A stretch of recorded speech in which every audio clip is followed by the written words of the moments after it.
"Help me," begged the shipwrecked man. Yorick couldn't say how long the survivor had been lying there, bones broken, bleeding into what remained of his wrecked sailing vessel. He'd been moaning loudly, but his cries were drowned out by the multitude of wailing souls that haunted the isle.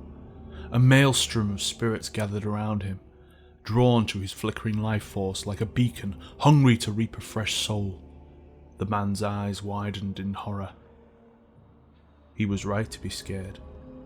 Yorick had seen what happened to lost spirits taken by the Black Mist, and this was warm flesh, a rarity in the Shadow Isles. It had been how long? 100 years since Yorick had seen a living being? He could feel the mist on his back quivering, eager to wrap this stranger in its cold embrace. But the sight of the man stirred something in Yorick he had long forgotten, and whatever it was would not allow him to surrender this life. The burly monk heaved the damaged man onto his shoulders and carried him back up the hill to his old monastery. Yorick studied the face of the injured man as he groaned in agonized protest with each step the monk took. "Why did you come here, live one?" After completing the climb, Yorick carried his guest through several corridors in the abbey before coming to a stop in an old infirmary. He eased the shipwrecked man onto a massive stone table and began to check his vitals. Most of the man's ribs were shattered, and one of his lungs had collapsed. "Why do you waste your time?" asked a chorus of voices, speaking in unison from the mist on Yorick's back. Yorick remained silent. He left the table and made his way to a heavy door in the rear of the infirmary. The door resisted as he pushed, his hand doing little but leaving a print in a thick layer of dust. He pressed his shoulder against the wood and heaved his entire weight into it. "So much effort for naught," sneered the mist. "Let us have him." Again Yorick answered it with contemptuous silence as he finally forced the door open. The heavy oak dragged across the stone tiles of the monastery floor, revealing a chamber full of scrolls, herbs and poultices.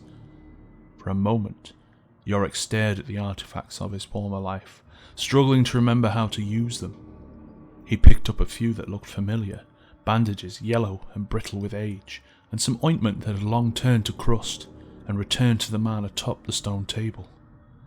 "Just leave him," said the mist. "He was ours the moment he came ashore." "Quiet!" snapped Yorick. The man on the table was now gasping for breath. Knowing he had little time to save him, Yorick tried to bind his wounds, but the rotten bandages fell apart as quickly as he could apply them. As his breath grew more ragged, the man convulsed. He grabbed the monk's arm in agonized desperation. Yorick knew there was only one thing that could save the man's life. He uncorked the crystal vial at his neck and considered the life-giving water it contained. There was precious little left. Yorick was unsure if it was enough to save the man, and even if it did. Yorick was forced to face the truth. In trying to save the man, he was just chasing the memory of his former life, when this cursed place was called the Blessed Isles. The souls in the mist had taunted him, but they taunted him with the truth.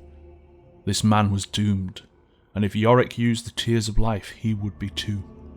He closed the vial and let it rest against his neck. Stepping back from the table, Yorick watched the man's chest rise and fall one last time. The black mist filled the room, spirits clawing out from it in anticipation. The mist shivered eagerly, then ripped the dead man's soul from his body. It uttered a faint, feeble cry before it was devoured by its new host. Yorick stood motionless in the room and uttered a barely remembered prayer. He looked at the soulless husk on the table, a bitter reminder of the task he had yet to complete. While the curse of the ruination remained, anyone who came to these isles would suffer the same fate. He had to bring peace to these cursed islands, but after years of searching, all he had found were whispers about a ruined king. He needed answers. With a single motion of Yorick's hand, a thin strand of mist poured into the man's body.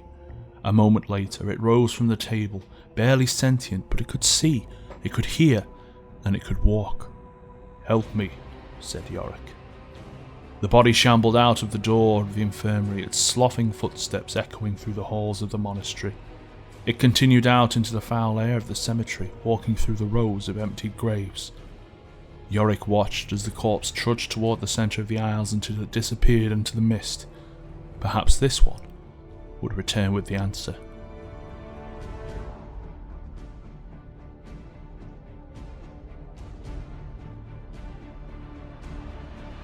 And that brings us to the conclusion of Yorick's updated lore. I hope you enjoyed the video, and if you did, please leave a like and leave your comments in the section below. Next up will be Ivan, or Ivan, I'm not quite sure how to pronounce it yet, but I will soon know as soon as the Champion Spotlight has been released by Riot. Thanks for watching everyone, and as always, I'll see you next time.